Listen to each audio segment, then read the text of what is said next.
Hi అండి, నమస్తే అందరికీ. నేను మీ Rajani. Welcome back to my channel.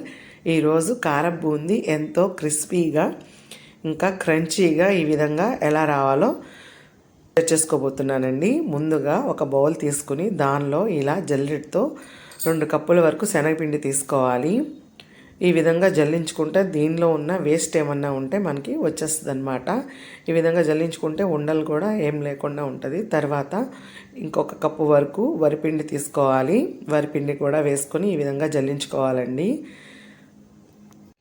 Boondi దుయ్యటం చాలా ఈజీగా అనిపిస్తుంది చూడటానికి. కాకపోతే పర్ఫెక్ట్గా క్రిస్పీగా రావాలంటే నేను చెప్పిన టిప్స్ ఫాలో అయ్యి చేయండి.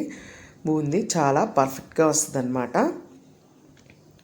ఈ విధంగా జల్లించుకున్న తర్వాత 1 స్పూన్ సాల్ట్ యాడ్ చేసుకోవాలి. బూందీ కలర్ మంచిగా రావాలని నేను 1 స్పూన్ దాకా పసుపు యాడ్ చేస్తున్నాను. తర్వాత 2 చిటికల వరకు కారం కూడా యాడ్ చేస్తున్నాను. మంచి కలర్ రావడం కోసం వేస్తున్నాను అనమాట. 1 స్పూన్ దాకా వంట సోడా కూడా యాడ్ చేసుకోవాలి. ఈ విధంగా కొద్దిగా వాటర్ వేసుకుంటూ మనం మొత్తం అంతా మిక్స్ అయ్యేలాగా కలుపుకోవాలి. కొద్దిగా వేసుకుంటూ కలుపుకోవాలి. నేను ఒక 300 మిల్లీలీటర్ల వరకు వాటర్ పడ్డాయండి. మనం తీసుకున్న పిండి బట్టి కూడా మనకి వాటర్ పడతాయన్నమాట. ఆ విధంగా అడ్జస్ట్ చేసుకుంటూ జారుడుగా కలుపుకోవాలన్నమాట. ఏదైనా చిల్లుల గరిటెతో కానీ లేకపోతే బూందీ దూసే గరిట ఒకటి ఉంటుంది బయట మార్కెట్లో, 100 రూపీస్ అలా పడుతుంది అనమాట. ఒకటి తెచ్చుకుని దాంతో మనం బూందీ దూసుకుంటే పర్ఫెక్ట్గా వస్తుంది అనమాట. ఎవరైనా గెస్ట్లు వచ్చినా చేసినా మనం సర్వ్ చేయడానికి ఈ బూందీ చాలా బాగా ఉపయోగపడుతుంది కదా. అందుకని ఇంట్లో చేసుకుంటే వచ్చి స్వీట్ షాప్లో చేసినలాగా వస్తుంది అనమాట. ఇక మనం బయట కొనే పని ఏమి లేకుండా ఇంట్లోనే తయారు చేసేసుకుందాం పర్ఫెక్ట్గా. బూందీ తయారు చేసేటప్పుడు ఎప్పుడైనా సరే ఆయిల్ హై ఫ్లేమ్లోనే ఉండాలి, పొగలు వచ్చేలా ఉండాలన్నమాట. అలా అయితేనే మనకి బూందీ పర్ఫెక్ట్గా వస్తుంది. ఆయిల్ ఎప్పుడు హై ఫ్లేమ్లోనే ఉండాలి. అలాగే మీడియం టు హై ఫ్లేమ్లోనే ఉంచుకొని మనం బూందీ పర్ఫెక్ట్గా వేసుకోవాలన్నమాట. చూడండి, ఒక డ్రాప్ ఇలా వేయంగానే వెంటనే ఇలా పైకి వచ్చేలా ఉండాలి. అప్పుడే నూనె అనేది కరెక్ట్గా హీట్లో ఉందని అర్థం అనమాట. అప్పుడు మనకి బూందీ చాలా బాగా వస్తుందండి. ఇలా జల్లెల గరిటెలో 1 లేదా 1.5 గరిటె వరకు మనం బూందీ దూసేలాగా పిండి వేసుకోవాలి.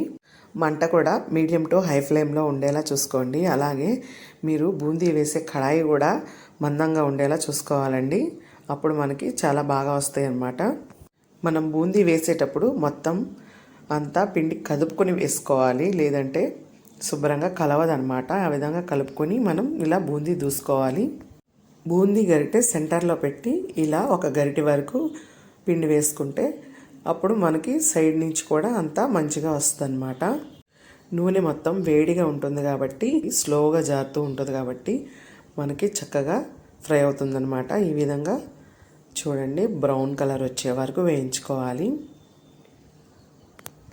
పిండి డ్రాపింగ్ అంతా చక్కగా రావాలంటే మనం పిండి కలిపే కన్సిస్టెన్సీ సరిగ్గా రావాలండి. అప్పుడే మనకి బూందీ అనేది పర్ఫెక్ట్గా వస్తుందన్నమాట.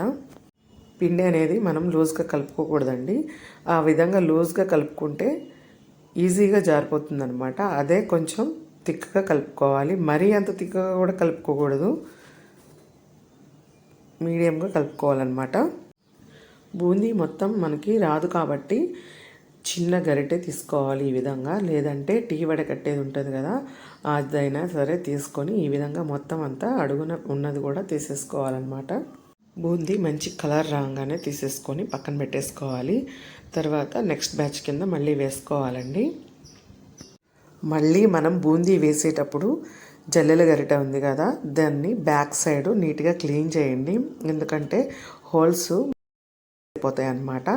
ఆ విధంగా తడి దాంతో తుడిస్తే చేతితో సరిపోతుంది.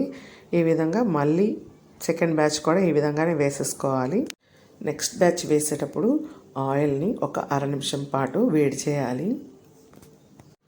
హై ఫ్లేమ్లో పెట్టి మనం ఆయిల్ని హీట్ చేసుకోవాలి. ఎందుకంటే మనం ముందు వేసిన బ్యాచ్లో బూందీ అంతా హీట్ అంతా లాగేసుకుంటుంది కాబట్టి మనం హై ఫ్లేమ్లో పెట్టి మళ్ళీ కాగిన తర్వాతే వేసుకోవాలి. 1/2 కప్పు వరకు వేరుశెనగ గుళ్ళు వేసి వేయించుకోవాలండి. మంచి కలర్ వచ్చే వరకు వేయించుకోవాలి. దీనిలోనే 4-5 రెమ్మల వరకు వెల్లుల్లి రెబ్బల్ని దంచి వేసుకోవాలి. ఆ విధంగా ఫ్రై అయితే మంచి అరోమా వస్తుందన్నమాట. చాలా బాగుంటుందండి టేస్ట్ కూడా. ఈ విధంగా వేయించుకోవాలి. తర్వాత కరివేపాకు రెమ్మలను కూడా 4-5 రెమ్మల వరకు వేసుకొని వేయించుకోవాలి. కొద్దిగా జీడిపప్పు కూడా వేసుకున్న చాలా బాగుంటుందండి టేస్ట్. కరివేపాకు కాస్త ఎక్కువగానే తీసుకోండి. ఆ విధంగా వేసుకుంటే మనకి చూడటానికి బాగుంటుంది, టేస్ట్ కూడా చాలా బాగుంటుంది అనమాట. ఈ విధంగా కరివేపాకు కూడా వేయించింది కలిపేసుకోవాలి. తర్వాత దీనిలోకి టేస్ట్ కోసం సాల్ట్ కొద్దిగా యాడ్ చేసుకోవాలి. దీనిలోకి 1 స్పూన్ అంతా కారం, అలాగే 1 స్పూన్ అంతా ధనియా పౌడర్, 1/2 టీ స్పూన్ దాకా జీలకర్ర పౌడర్ యాడ్ చేసుకోవాలి. వీటన్నిటిని మొత్తం అంతా మిక్స్ అయ్యేలా కలుపుకోవాలి. అంతే, మనకి హాట్గా ఉండే బూందీ మిక్చర్ రెడీ అయిపోతుంది. చాలా టేస్ట్గా ఉంటుంది అనమాట. మనకి స్వీట్ షాప్లో కన్నా చాలా టేస్టీగా వస్తుంది. తప్పకుండా ట్రై చేయండి. మీకు కనుక ఈ వీడియో నచ్చినట్లయితే మీ ఫ్రెండ్స్కి, ఫ్యామిలీ మెంబర్స్కి కూడా తప్పకుండా షేర్ చేయండి. మీరు కనుక ఈ ఛానల్ని మొదటిసారిగా చూసినట్లయితే తప్పకుండా సబ్స్క్రైబ్ చేసుకోండి. మరిన్ని రెసిపీస్ కోసం NRBM జెమ్స్ని తప్పకుండా ఫాలో అవ్వండి. సబ్స్క్రైబ్ చేసుకుందరు.